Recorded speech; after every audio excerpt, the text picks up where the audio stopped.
Alhamdulillahi Rabbil Alamin, wa salatu wa salam ala Sayyidina Muhammadin sallallahu alayhi wa sallam wa ala alihi wa ashabihi ajma'in. Amin. Moïse dit à Dieu, subhanahu wa ta'ala, ô Seigneur, apprends-moi quelque chose avec laquelle je vais t'évoquer et je vais t'invoquer. Dieu lui dit, Qul la ilaha illallah, dis la ilaha illallah. Moïse, prière et salut sur lui, a répondu, ô Seigneur, tous tes serviteurs la disent, ça veut dire la phrase la ilaha illallah. Moi je veux quelque chose de rare, d'inédit, que personne ne dit. Dieu lui répond, Qul la ilaha illallah, dis, il n'y a aucune divinité à part Allah. Moïse a répondu, je veux quelque chose de spécial pour moi, pour t'évoquer, pour t'invoquer, ça veut dire d'une manière particulière, d'une manière spéciale, personne ne sait, personne n'utilise, etc. Dieu lui dit, ô Moïse, لو أن السماوات السبع والأراضين السبع في كفة ولا إله إلا الله في كفة مالت بهم لا إله إلا الله. Ô Moïse, dans le cas où on place les 7 cieux et les 7 terres sur un plateau d'une balance et sur l'autre plateau on place la ilaha illallah, c'est la ilaha illallah, il n'y a aucune divinité à part Dieu qui sera plus lourd que les 7 cieux et que les 7 terres. Ça veut dire, ça nous montre le poids de la ilaha illallah, l'importance de la ilaha illallah sur la balance de Dieu le jour de la résurrection.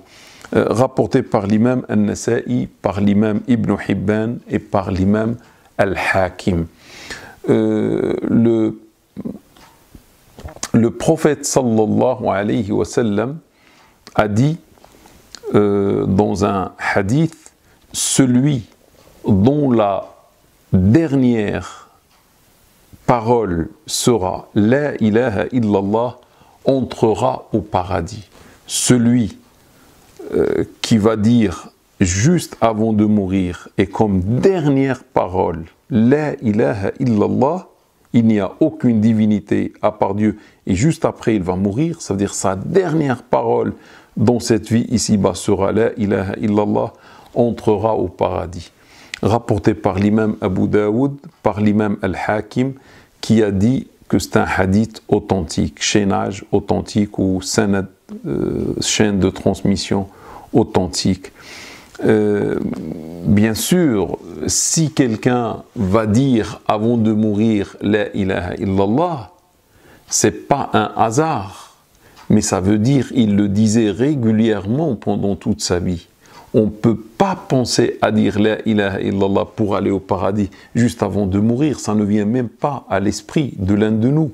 Celui qui va s'habituer, qui va habituer son cerveau, son cœur et sa langue, sa bouche à dire la ilaha illallah tout le temps dans sa vie, dans le jour, etc., c'est lui qui va penser à dire la ilaha illallah avant de mourir. Ça veut dire que c'est un bon croyant, et un bon croyant va au paradis. Donc c'est pour ça que le prophète sallam dit, celui dont la dernière parole est la ilaha illallah entrera au paradis. Donc mon frère ou ma sœur, pour que tu puisses entrer au paradis, habitue ta bouche à dire sans cesse la ilaha illallah.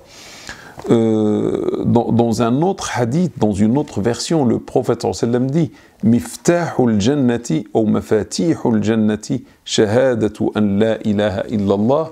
Les clés du paradis sont constituées par la ilaha illallah ou sont la ilaha illallah.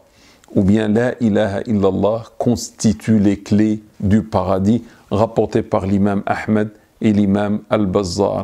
Donc si tu as la ilaha illallah, mais d'une manière véritable, d'une manière véridique, mon frère ou ma sœur, tu as les clés du paradis. Et celui qui n'a pas la ilaha illallah, il n'y a aucune divinité à part Dieu, il est privé des clés du paradis.